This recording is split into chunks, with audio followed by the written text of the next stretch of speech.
Hello friends, అందరూ ఎలా ఉన్నారండి? నేనైతే చాలా బాగున్నాను. సో మీరు కనుక నా ఛానల్ని ఫస్ట్ టైం చూస్తున్నట్లయితే please do subscribe my channel Lizzie vlogs అండి. పక్కనున్న బెల్ ఐకాన్ కూడా క్లిక్ చేయండి. నేను వీడియో అప్లోడ్ చేయగానే మీకైతే నోటిఫికేషన్ అయితే వస్తుందండి. Please support me. సో నేను ఈ వీడియో వచ్చేసి అయితే వారాహి నవరాత్రుల గురించి అండి. సో వారాహి నవరాత్రులు ఇది అష్టమి రోజు పూజ అండి. మనకు ఆషాఢ మాసంలో ఫస్ట్ 9 రోజులని వారాహి నవరాత్రులు అయితే అంటారు కదండి. సో ఇప్పుడైతే నేను 8వ రోజు పూజనైతే వీడియో చేస్తున్నానండి. యాక్చువల్లీ నేనైతే ఇది వ్రతం కింద చేసుకోలే, పూజ కింద చేసుకునేదాన్ని. అమ్మ వచ్చేసి వ్రతం కింద చేసుకుంటుంది. సో నేను అమ్మ వాళ్ళ ఇంటికి వచ్చాను. సో ఆ వ్రతం అయితే వీడియో చేసి అప్లోడ్ చేయాలనిపించింది. సో అందుకని అయితే నేను ఇక్కడైతే వీడియో తీసానండి.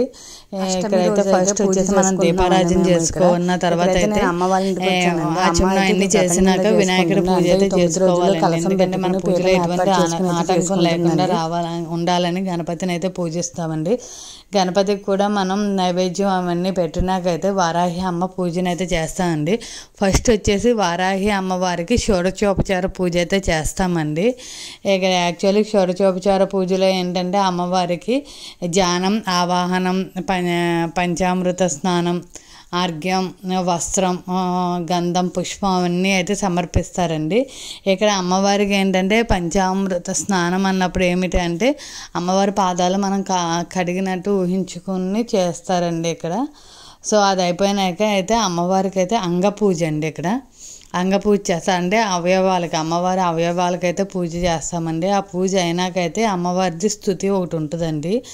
ఆ స్తుతితో పూజించాలి. ఆ స్తుతి ఏంటంటే ఆల్రెడీ నేను ఒక షార్ట్ వీడియో అయితే అప్లోడ్ చేశానండి, వారాహి స్తుతి అనేది. సో అది మనం రోజు చదువుకున్నా మనకు చాలా ప్రశాంతంగా అయితే ఉంటుందండి. సో వారాహి స్తుతి అయితే చేసుకుంటామండి ఇక్కడ. ఆ స్తుతి అయిన తర్వాత ఆ స్తుతి వచ్చేసి మన పూలతో కానీ అక్షంతలతో కానీ ఏ విధంగా అయినా మనం పూజ చేసుకోవచ్చండి. ఏది మనకి వీలుగా ఉంటే అది అయిపోయినాకైతే అష్టోత్తరం చేసుకుంటా అండి. ఇప్పుడు నవరాత్రుల్లో అయితే మనం అష్టోత్తరం చేసుకుంటే చాలా మంచిదండి. అష్టోత్తరం చేసుకునేటప్పుడు మనం అమ్మవారికి కుంకుమతో పూజ చేసుకుంటామండి.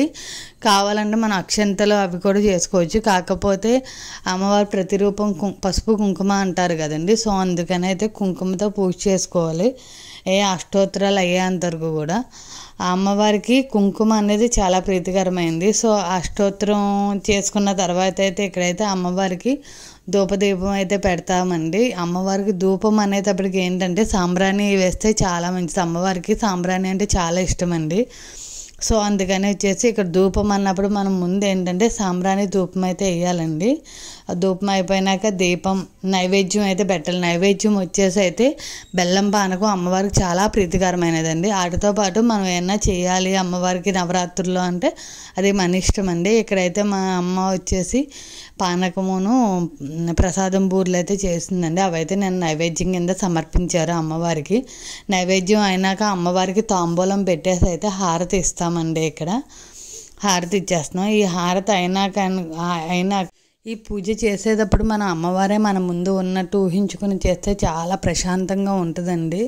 సో కనుక మీకు ఈ పూజా విధానం కావాలంటే నేను యాక్చువల్లీ నండూరి శ్రీనివాసరావు గారి ఛానల్లో ఉన్న పూజా విధానాన్ని అయితే ఫాలో అవుతున్నానండి. సో ఆయనైతే మనకు క్లియర్గా ప్రతిదీ చెప్తారు. సో ఆ పూజా విధానాన్ని ఫాలో అయితే మనకైతే ఏ డౌట్స్ కూడా రావండి. ఎందుకంటే అన్నీ డిస్క్రిప్షన్లో అయితే ఇస్తారు. ఆ పూజ అయినాక మనమైతే అమ్మవారికి మన పూజ కంప్లీట్ అయినాకైతే లాస్ట్లో ఆత్మప్రదక్షిణ నమస్కారమును విసునగతో అమ్మవారికి విసరాలండి.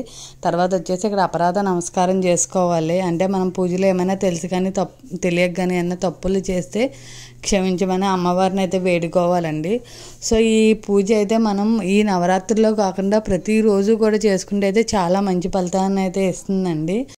ఇక్కడైతే నేను ఈ వీడియోలో నాకు తెలిసిన పూజా విధానాన్ని అయితే మీతో షేర్ చేసుకున్నానండి. దయచేసి ఎటువంటి నెగిటివ్ కామెంట్స్ అయితే పోస్ట్ చేయకండి. సో మీకు ఈ వీడియో నచ్చినట్లయితే please like, share and subscribe my channel. Thank you. Bye.